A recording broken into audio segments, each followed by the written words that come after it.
tayo eh. Laging may twist, laging kumbaga, may balik. Hindi siya yung ordinaryong kwento na may love scene lang.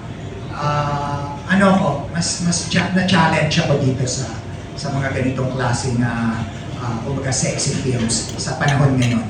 Okay, thank you, Mon. Thank you, everyone. Congratulations. Thank you, baby. Thank you. In other words, deserving dapat of a Mon Confiado. Ang next question, paano po kung kontrabida na may erotic? Ay, maganda, di ba? Parang yung ilang ginawa ko doon sa mga nauna kong VMX may pagkaganon eh. So nandun pa rin yung pagkakontrabida, pero yun nga, nagiging kumbaga mas challenging sa akin kasi bida eh. I mean, bida means mabait, yung hindi siya kontrabida. So, bago yan sa akin eh. Yung mga ganon. Hindi yung palagi kang parang galit o palagi kang sumisigaw.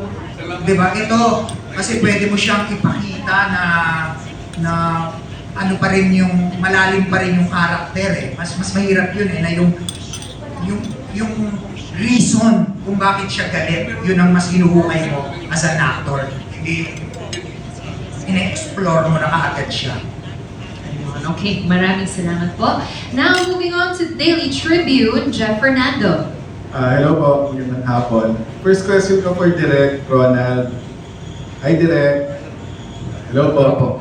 Hi Direk. Hello. Ayan, may marami pong salamat muna kasi parang kinakilala niyo ulit yung profession ng modista kasi marami ng mga kabataan ngayon hindi na alam kung ano yung modista dahil konti